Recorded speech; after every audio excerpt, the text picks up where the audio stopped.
Bueno, espero que las charlas anteriores le hayan interesado, al igual que a mí. Siempre aprendemos todos los días. Bueno, ahora nos queda esta última presentación.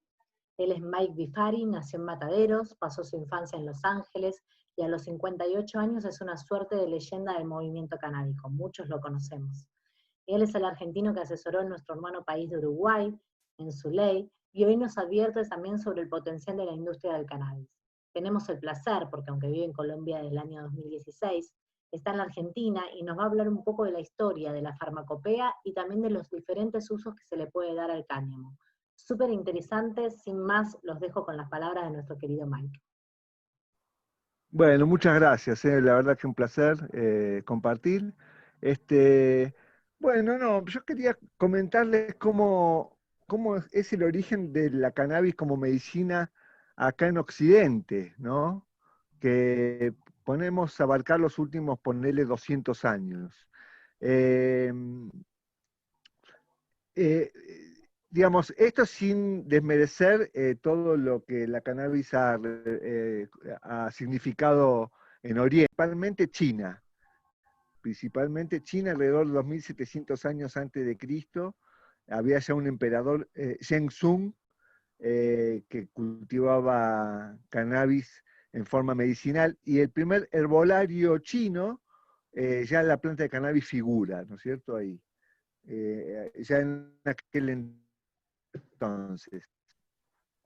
Estamos hablando como medicina, ¿no? Esto que vos nombraste de lo industrial al principio, cuando me presentaste ahora, es una constante que se da siempre de, digamos,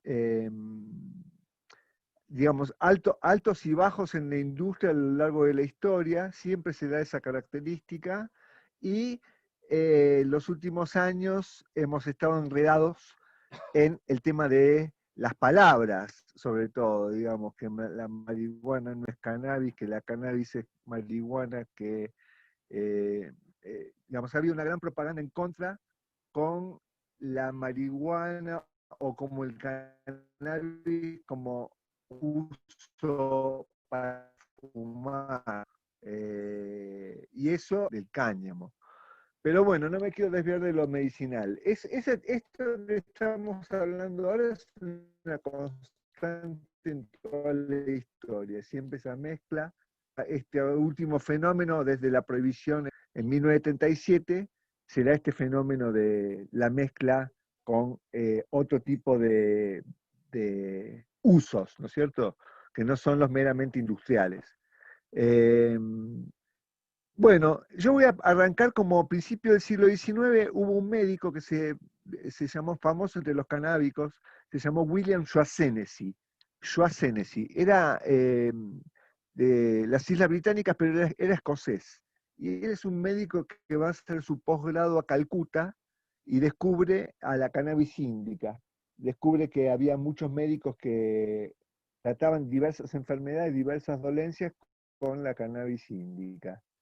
Entonces queda fascinado, hace un librito en inglés de cómo preparar la tintura, como lo hacían en India, y vuelve a Inglaterra, ¿no? Y lleva semillas de cannabis índico.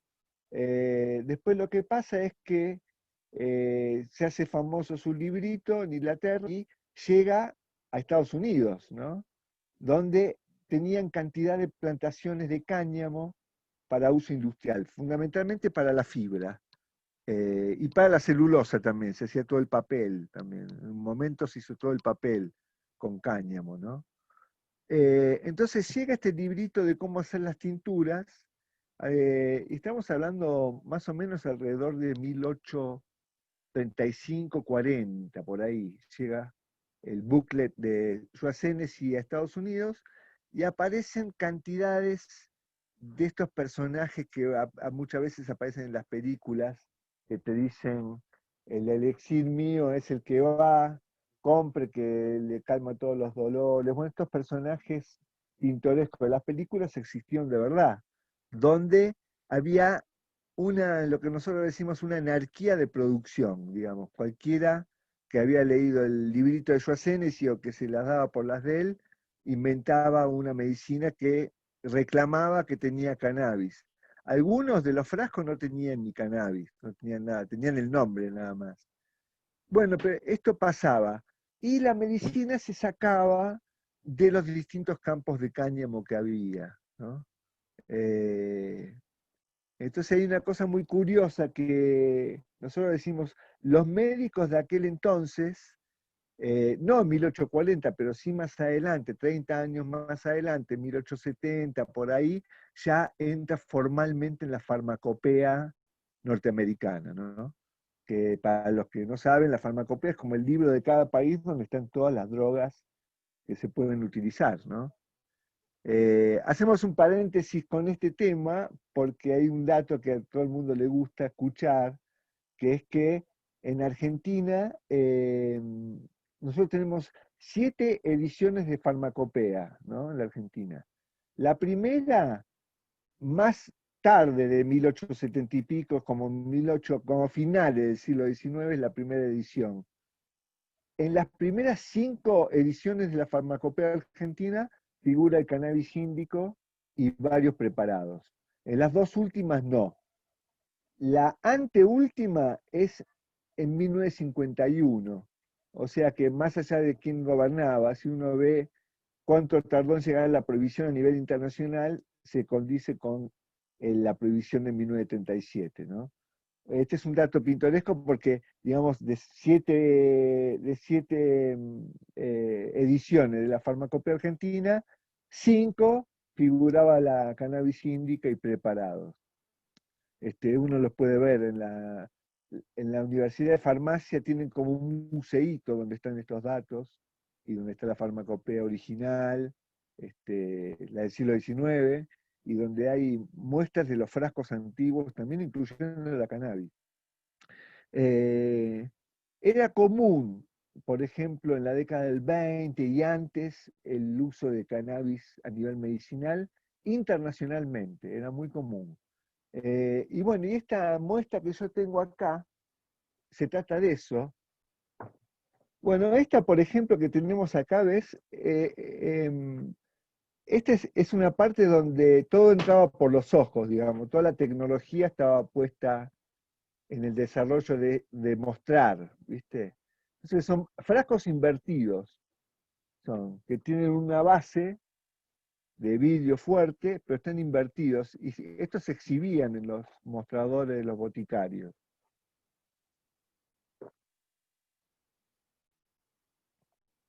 Son muy lindos de ver al ojo, digamos, todo puesto, ¿viste? Todos los recursos puestos para que te entre por el ojo el producto, ¿no? Se vendían pequeños caramelitos como de hashish, también se llegaron a vender. Y todo tipo de aceites también, y tinturas. Bueno, acá hay un poco, también son todos de la misma época, ves que todos tienen el vidrio biselado, que marca que son más para el lado del final del siglo XIX, ¿no? Eh, por ejemplo, este verde que se ve acá, ves que está como biselado. En un momento se empezó a usar internacionalmente la técnica del biselado, eh, porque hubo una desgracia en Inglaterra, ¿viste? Hubo una desgracia con un caramelero que mezcló arsénico con el caramelo. Entonces mató a media aldea.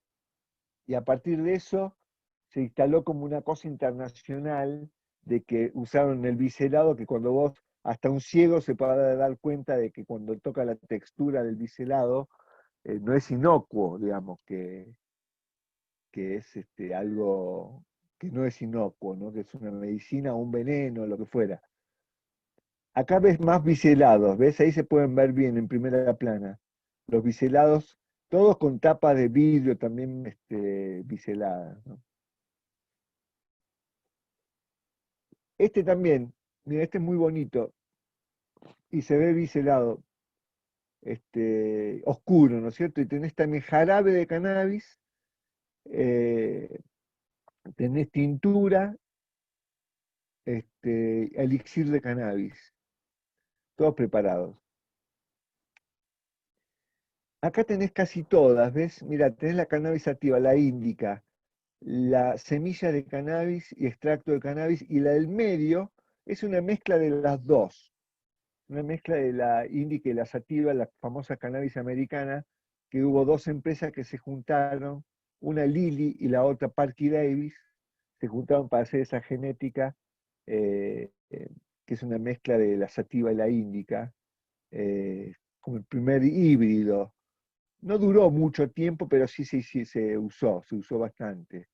Eh, porque era la propaganda de lo importado, anti-importado, digamos, compre la cannabis americana, que es casi tan buena como la índica, y favorece a los granjeros americanos, decía la propaganda, ¿no?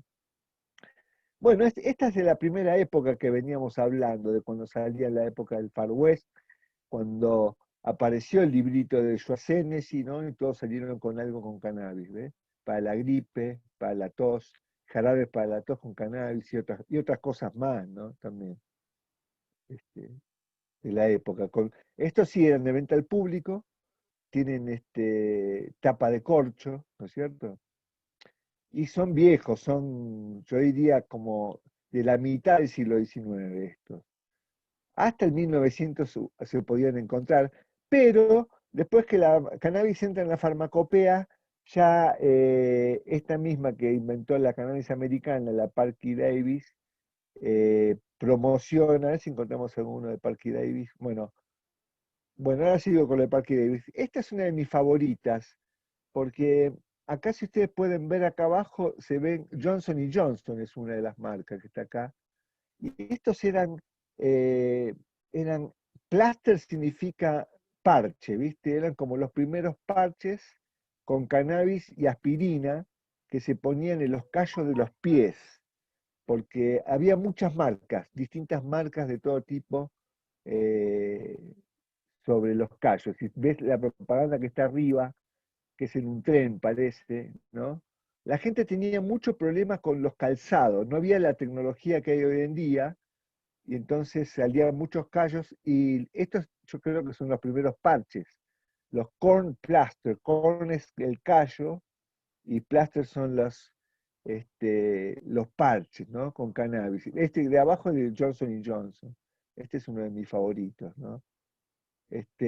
Lo que decíamos de Parky Davis, que fue la primera que estandarizó en la potencia de la medicina, porque siempre los problemas del siglo XIX hasta la prohibición, hubo muy pocas cartas de protestas contra la cannabis. La cannabis fue la segunda y tercera medicina más usada en todo este periodo que estamos hablando, ¿no? De 1840 y 1937, que es la prohibición. La farmacopea la sacan, así como nosotros la sacamos en el 51, que contaba antes, ellos la sacan en el 41 de la farmacopea. Eh, pero bueno, previamente a eso fue la tercera y segunda medicina más usada, se usaba para todo en cantidad, como estamos viendo acá estas fotos del museo del señor Donald Shafter, del Cannabis Museum, estas fotos son del Cannabis Museum. Esta es muy interesante también, es una lata que es de Parky Davis también, este laboratorio que veníamos nombrando. Son unas latas donde albergan esta caja de cartón donde tienen estos que son cannabis prensada de a 25 gramos. Fue un leve periodo que se fumó porque estaba muy mal ver fumar tabaco por los puritanos, no se podía ni tomar alcohol ni fumar tabaco, y la cannabis pasó desapercibida un tiempo, no tan desapercibida que hasta Parky Davis le dedicó esta serie, ¿no es cierto?, de estas latas donde se vendía para directamente fumar, ¿viste? Muy interesante, ¿no? Esta también. Porque Parky Davis siempre fue un laboratorio, digamos, ¿no? Y fue el que también comercializó de esta forma. Bueno, y esta es una donde se pueden ver frascos que tienen corcho y frascos que tienen biselado también.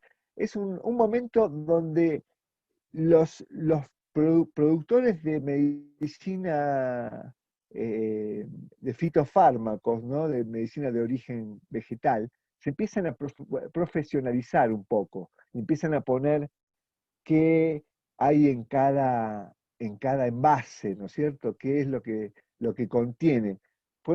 Empezó a haber cierta protocolo de regulación alrededor de finales del siglo XIX, después, por supuesto, de la que está en la farmacopea, eh, pero bueno, todo lo que a nosotros nos parece raro o nos parece que estuvo ilegal tanto tiempo y que se ha, viste, demonizado tanto, era algo bastante común. Por ejemplo, hay un historiador que dice que, viste, cuando fue en los 100 años de la Unión de Estados Unidos, en 1876, el 4 de julio, son los 100 años de ellos como nación, y él describe que hay varias tiendas que son como gazebos que había alrededor de las calles en Pensilvania, donde fue el desfile oficial, ¿no? Ahí dice que se podía ver varios gazebos donde había kilos de hashish, que era como la nueva medicina que venía de Europa y todos querían probar, y era lo nuevo para diversas cosas. Eh, bueno, todo esto tiene un final, a ver si hay alguna que otra foto más. Sí, esta es justo la que necesito, porque esta es, por ejemplo, de 1935, ¿no? Nosotros venimos diciendo que la prohibición es de 1937, 2 años antes de esta foto, y lo que significa, tiene un valor fotográfico interesante como un símbolo, ¿no? Que tiene que ver con que, si ustedes notan la tapa, siempre la tapa es como, viste, como los faroles de los autos, que uno puede determinar, un experto te determina de qué año es este. Este es un Rambler 60 y pico por el farol, ¿o no? ¿No es cierto? Bueno, lo mismo pasa con las tapas en la historia de esta parafernalia de los envases, ¿no? Y esta ya llegó a la época moderna, porque si ven, tiene tapa rosca, que ya era un gran invento para la época, ¿no? Tremendo. Y 2 años antes, de 2 años antes de la prohibición. La prohibición la hicieron en base a lo que veníamos hablando al principio de la marihuana, ¿no? Como siempre se entrelaza lo industrial, porque si uno hablase de industrial, todo esto que venimos nosotros nombrando acá en esta medicinal, tiene que ver con lo industrial también, ¿no? Porque imagínate que la mayoría de las medicinas se hacía con campos de cáñamo que había en esa época. Y una cosa interesante es que los médicos todavía no sabían de CBD, THC, de eso no sabían. Ni a principios del siglo XX no sabían, no tenían idea. Pero sí sabían que una planta era buena para una cosa y la otra planta era buena para la otra. Y que la mezclaban, eso sabían. Más o menos un poco lo que podemos ver hoy, que si uno puede, estadística más o estadística menos, si uno, las madres que están escuchando van a saber igual que yo, mejor que yo quiero decir, pero si vos agarrás 10 pacientes, 3 son más CBD, 3 más THC, y hay 4 que son una mezcla de los dos, ¿no es cierto? Esto se viene dando, a lo largo de la historia se viene dando también. Muy interesante. Eh, bueno, lo que pasa después de 1937 ya es sabido por todos, llegamos hasta acá, ¿no? Con vaivenes, digamos, hubo una revalorización de la cannabis con los movimientos hippies en la década de 60-70, y Estados Unidos en el año 96 es el primer estado, California, donde legaliza el uso medicinal, con la propuesta 215 que se llamó por compasión, se llamó. Eh, Nada, siento que estos datos les van a venir bien a las chicas medicinales que escuchan. Ellos fueron los pioneros en la prohibición y son los pioneros también en la apertura de lo medicinal. Entonces, yo quería cerrar con esto, antes que se corte todo y quedemos de vuelta en el aire. Quería cerrar con esto diciendo que tanto esto medicinal que venimos hablando, ¿no? Todas las virtudes, lo que ustedes ya saben, ¿no? Y los fundamentos de la mentira para prohibirla, porque se prohibió todo en base a una mentira. eh, eh, lo mismo ha pasado con el cáñamo industrial. para nosotros separar el cáñamo industrial del tema medicinal o del tema recreativo cuando se discute en el Congreso es algo estratégico, estamos hablando siempre de la misma planta, ¿no? Pero en el mundo se da esta nueva historia contemporánea, podemos hablar de mediados de los 80, donde se revaloriza el cáñamo industrial, el viejo cáñamo industrial se va reciclando a partir de nuevas tecnologías que uno puede ver, ¿no? Se empieza a reciclar. Por eso es tan importante hoy en día también el cáñamo, por la cantidad de fuentes de trabajo que puede crear en distintas industrias. Es jodido mezclarlo con lo medicinal, porque cuando hablamos de cáñamo industrial hablamos de hasta 1%, uno solo de THC, y puede ser algo de CBD, pero el propósito de la plantación no es hacer medicina con eso, ¿no es cierto? No es hacer medicina con el cáñamo industrial. Para hacer medicina o para extraer buen CBD y buen THC se usan otras genéticas.